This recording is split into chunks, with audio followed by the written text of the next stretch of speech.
I'm very happy that we have here outspoken experts on the panel who can contribute here from a variety of perspectives. But before we dive in, maybe a quick hands up about the audience. What's your background? Are you rather in this whole space, ESG reporting, as a practitioner, or are you an investor? Are you an entrepreneur in the space, in the ESG space? Maybe quick hands up for the entrepreneurs. We have who is an investor in the whole sustainability ESG space, and who is a reporting practitioner or expert or corporate who is looking into that? In the back. You can come to the front. Don't be shy. Yeah. Okay. So great. With that, let's maybe we can close the door. Ask the people to come in if they have the patience. Yeah.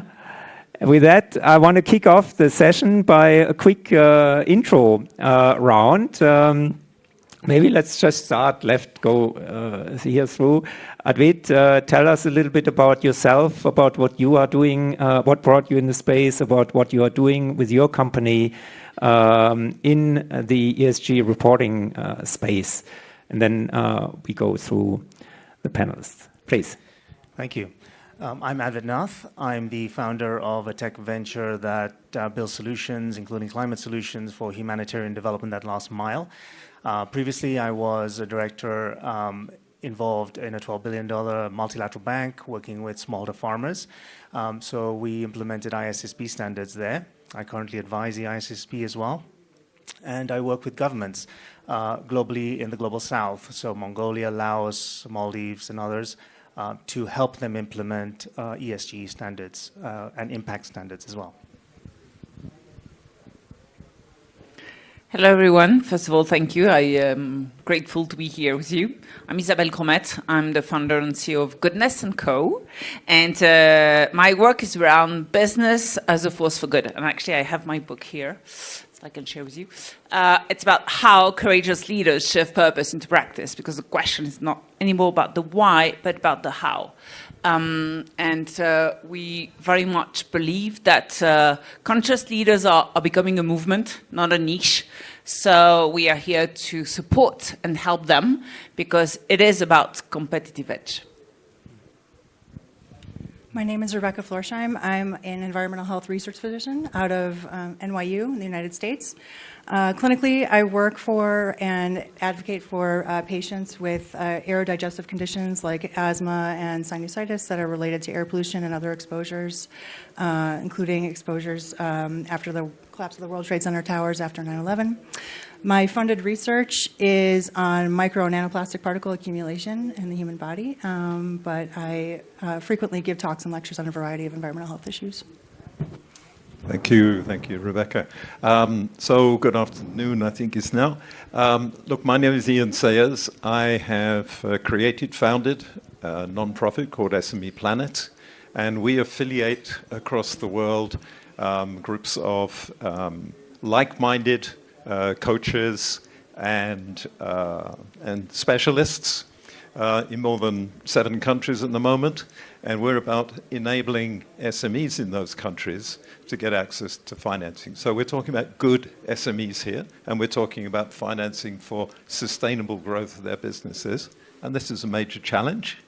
We have passed the 1,000 SME mark already with normal SME financing acceptance rates. If an SME makes an application, 3% of them may be lucky to actually get a response from their bank and get financing.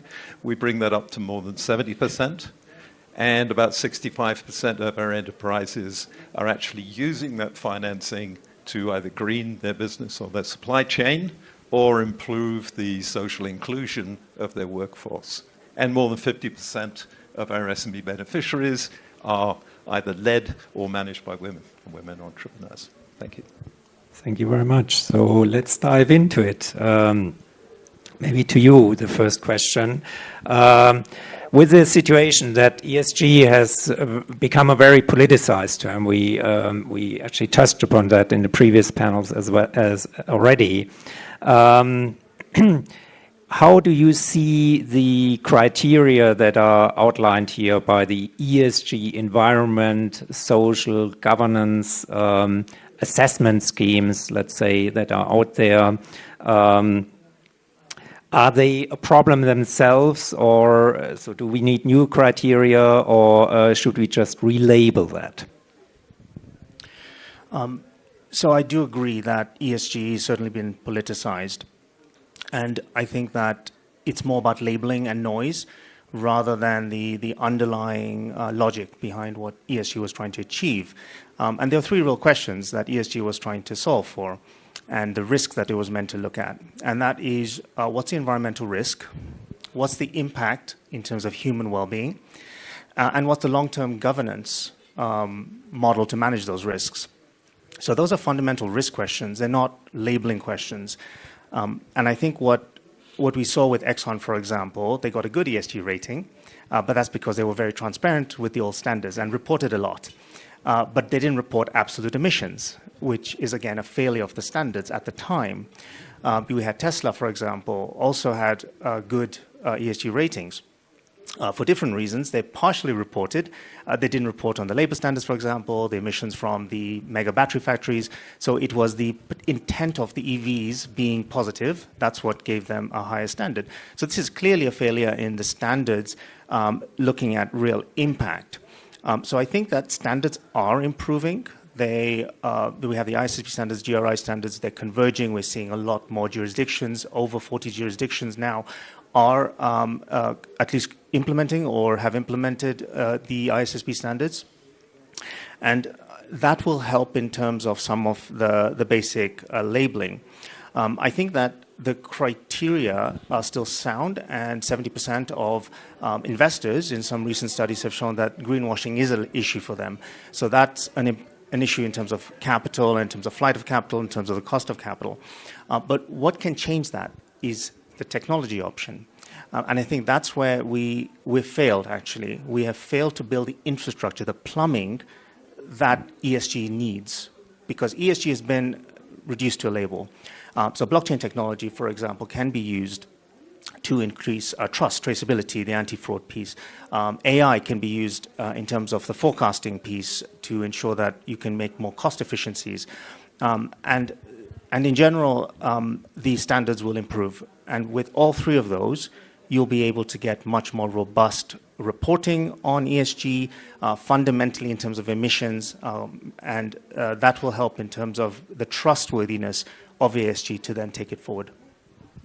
Thank you very much. You want to comment on that directly? I can comment on that, on the trust readiness. I don't know how many of you do know the Trust Edelman Barometer? No, I know. You. So it's a barometer that has been existing for, I think, 20 years to measure across the world who people trust. Institutions, medias, NGOs, businesses. Well, guess what? In the last couple years, the most trusted player and institutions are businesses. So today, there is no way that we can shape better futures without business. And I want to jump in here because I think that we are missing the point. And I often share this example. So I'm all about business as a force for good. So business that give more than they take, that demonstrates basically their contribution to society. And this is absolutely critical. And I want to give you a couple examples. One is that tobacco industry. So tobacco industry, and I don't want to share names because I don't want to be, on this side, but they can have the best ESG rating. But how much, it's a simple question. How much do they contribute to society? And if you work in the area of public health, you know. Whereas this is not the point. So this is more about your contribution. And maybe I can share here, beyond our work, I'm chairing an organization called Value Balancing Alliance, which is working exactly on that. So helping investors and corporates demonstrate their contribution, how much they are net positive. So, of course, in the economy, in society, also understanding the environmental impact there. But this is absolutely critical. And this is the point, how much you contribute to society versus go for ESG compliance and reporting. This is not the question. So it's not about virtue signaling, it's about really getting to the point what the actual outcome is. And yeah, I fully agree. And anything maybe to add here, maybe for you, Ian, one key question here. You have been working to unlock finance for thousands of SMEs, and in the discussion we had previously, we have seen, okay, we have this relatively slow uptake of ESG, but still in those lower and middle income economies, you perceive slightly different adoption curve or willingness basically to move into that direction. Maybe you can talk about that. Thank you, yes. So look, generally speaking, amongst the corporate world, which is probably the source, the driving force behind most ESG indicators and certainly the GRI, you have a 70-odd% uptake, okay? Then when you flip that around to their suppliers, unless those suppliers are being directly assisted by those international buyers, the uptake is less than 10%. So we have to ask ourselves, why is that, you know? Because when you work around these countries, like Advert and I have quite a lot in our time, you find that all of the enterprises we work with, they want to be clean, green enterprises, certainly if they're in the agri-space. Over the years, they've had development agency projects to explain to them how to do that better, and now it's getting into regenerative agriculture. But hey, guess what? That's the regenerative agriculture they were doing 2 years ago. Two generations ago, sorry, 2 generations ago. So for them, this is not necessarily anything new. But picture yourself being one of these enterprises. If you have been an SME at any time or gone through that growth curve, you'll know that the first thing is about the survival of your business and keeping the people who work for you, the good ones, on board as long as possible. So this takes up most of your time. If you're lucky, you get to do your accounts in the evening or at the weekend. And for the most part, even with quite large SMEs, I can tell you they're not necessarily in the best shape, okay? And then all of a sudden we have coming down the pipeline from their different buyers, each of them with individual sets of different measures and indicators that they want me as an SME owner to report upon. So first of all, I have to get my mind around each one. I have to learn each one, okay? And then I have to figure out, okay, my business, okay, you want me to measure the CO2 footprint separately of my avocado conditioning process and my avocado oil processing process, and I've got to tell you where I get the electricity from. Well, I've got solar panels on my roof because I managed to buy a few panels, but I also take energy from the grid. You know, this is just a nightmare. And more than a nightmare, it's extremely expensive. So one of our beneficiaries has been running a cosmetics business, okay, for quite some time. They've managed to break into the UK market and the Spanish market with branded products, organic cosmetics, organic-based cosmetics, okay, with recycled plastic packaging and other sources. Fantastic. They're really well managed, okay? To go from their accreditation, their market compliance for the Spanish market to the German market that they now have some demand in, the minimum cost just for the little bits of certification for the German buyers is $23,000. That's on top of the other 4 groups of accreditations that they need, national, the national like food and safety and things like that, business registration, the market standards, So for consumers and other purposes, industry standards, so you're talking ISO, SOC if you're programming or something like that. And then the buyer's individual standards, plus then we get to voluntary standards like ESG. One of our footwear manufacturers spends more than $150,000 per year on the audit and the repeated audits every year and for recertification. Okay, and that's just because they've got 5 different buyers. So what's the message here? The message here is that, and now we're getting to nature-based financing, of course, which is a whole different set of standards. So the message here is what we've been doing is layering standards upon standards upon standards.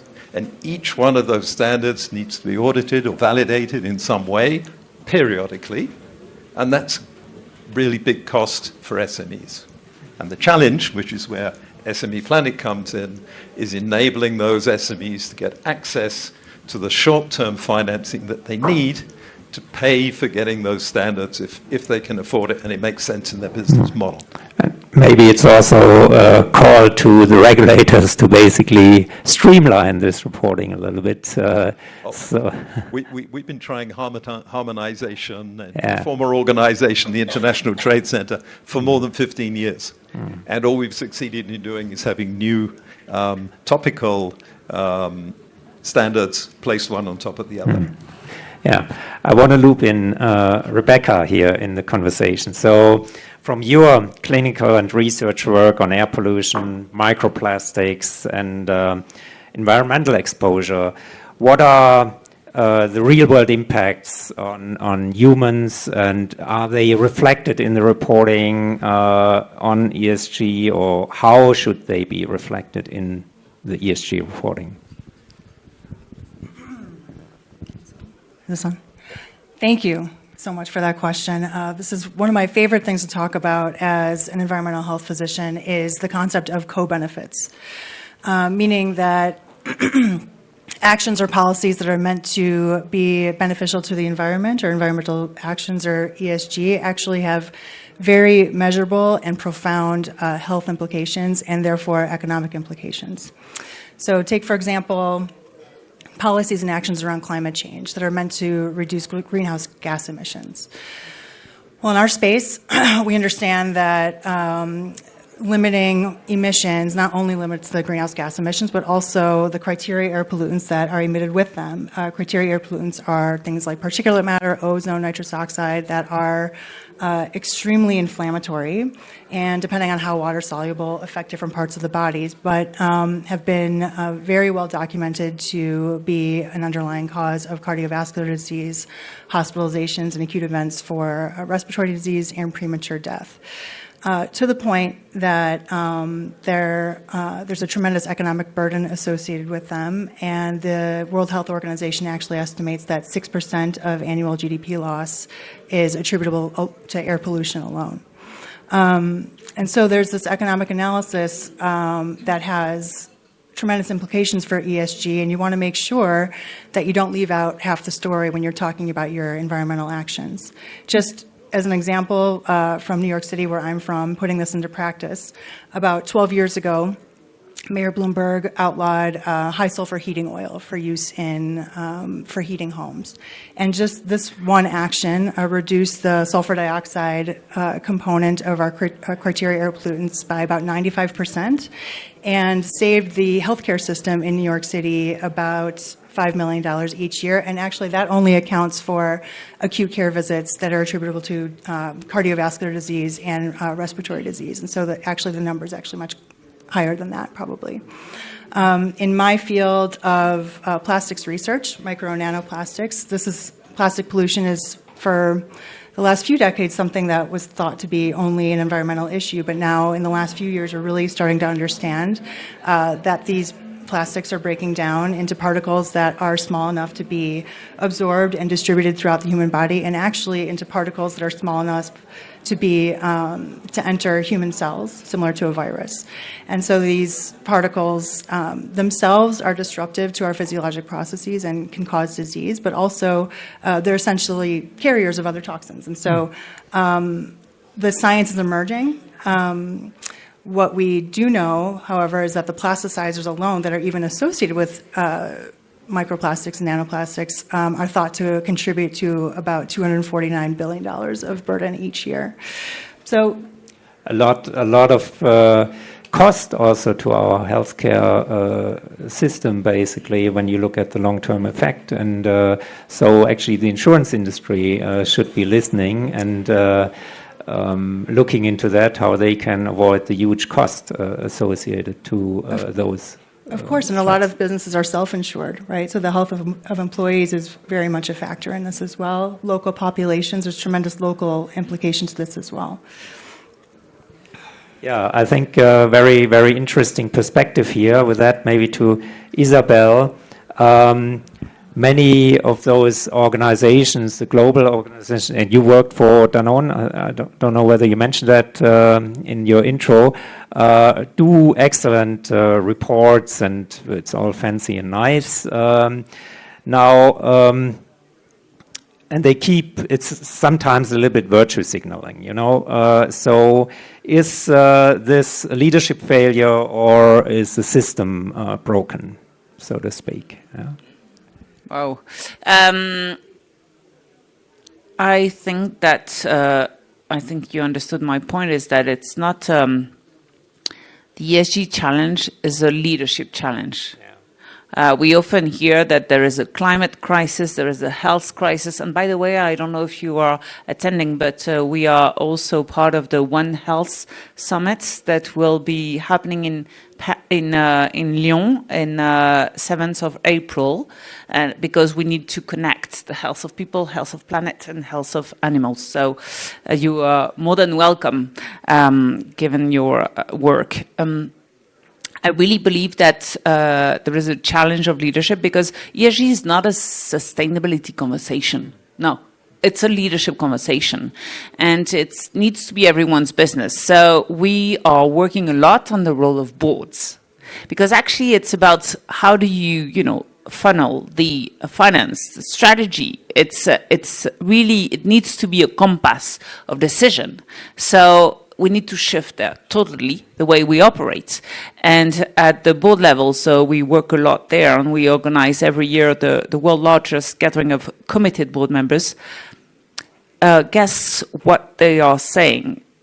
70% of them are fully conscious, like every leaders, that ESG is a topic that they need to care about, but 70% of them acknowledge that they are not efficient at all in bringing ESG into strategy and governance.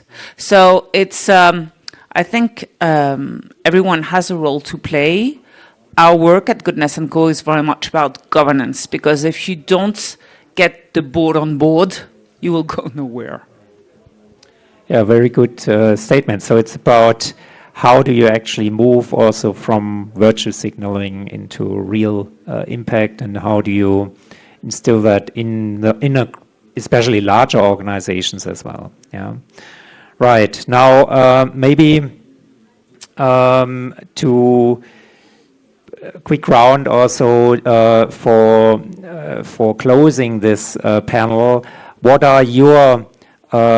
is your outlook on the next, let's say, 5 to 10 years in terms of ESG? Are you positive that we will, under the current boundary conditions, achieve progress here, or are you critical? What must happen, basically, that ESG is in the substance, and ESG reporting is in the substance, directing investment decisions into the right directions, channeling money into the right projects and companies?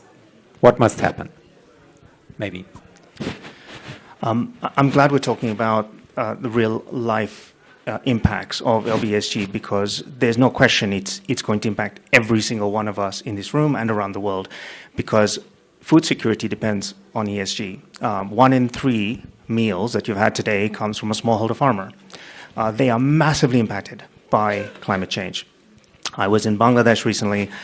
Literally, there was 2 kilometers of land that used to be there that's under the water. And those farmers had to move into other land. and they're not producing. Guess what? With COVID and other shocks, they've had to sell their assets, which means they can't produce. 70 to 80% of Asia and Africa's food depends on smallholder farmers. So Ian talked about SMEs as well. So that's just one example. I was in the Maldives recently, where 80% of the land of the Maldives is less than 1 meter above sea level. That means that those islands are going underwater very soon. And this is impact on lives, its impact on the environment. So I think what's important is really getting the message of what the reality of what this means for all of us. Because I don't think we fully, truly understand the impact of what 1 degree Celsius increase means for countries, for us, eventually, all of us. So what needs to happen, certainly on the standard setting, it's been very weak, and that's improving, but it needs to also factor in small SMEs, factoring in not just major, large corporations. Would it help if we would have more awareness of the economic consequences if we continue, let's say, on the current path? And I remember a study that has been published by the Potsdam Institute of Climate, and they came up with some enormous number, like in 2050, on the current path, we will have a negative GDP impact of 39 trillion annually. That's, you have today 100 trillion or maybe 110 trillion global GDP. And that obviously this is rising until 2050. So in general, the study says about 19%, 20% a reduction in gross domestic product on average on the globe, and the global south is hit the most. Yeah. Yes, I think that in this room we are all conscious. I like to say that if we don't do anything, it will impact by 25% the EBITDA. But my call here is more about, I think that every single voice counts.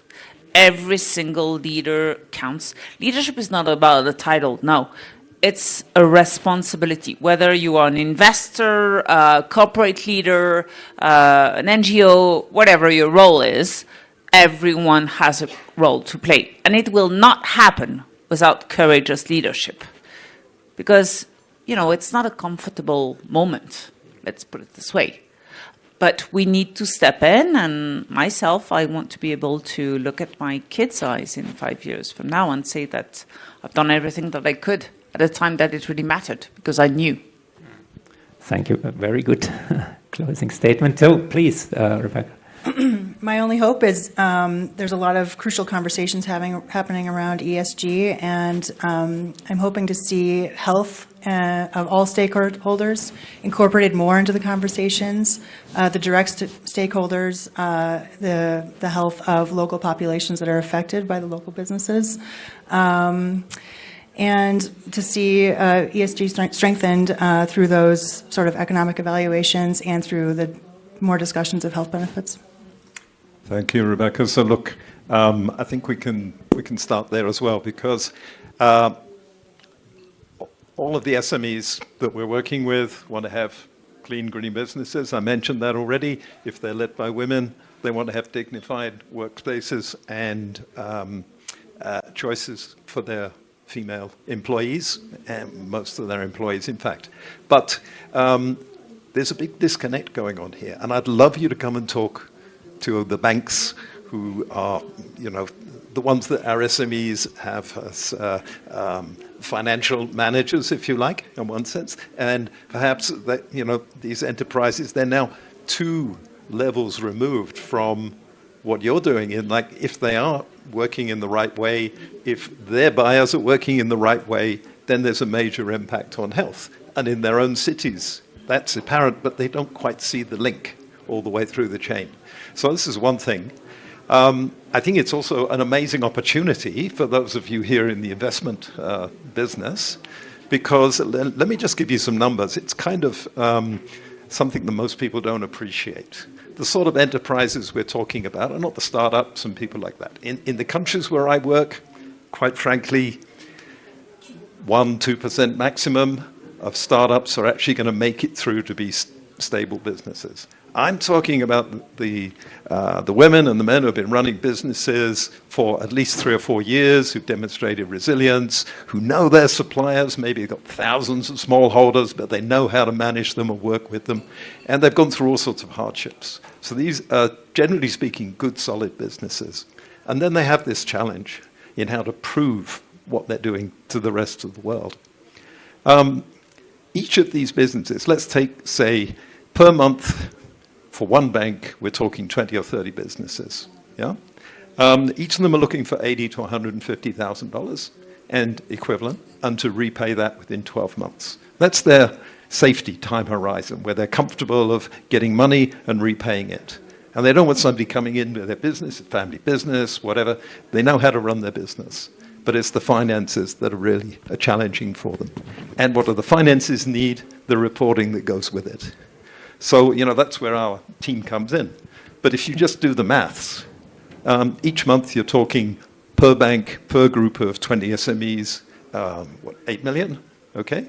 And multiply that up across a year. So for 2 or 3 of the banks we work with, the ones who've got the message, I'm pleased to say, they are actually led by women CEOs, okay?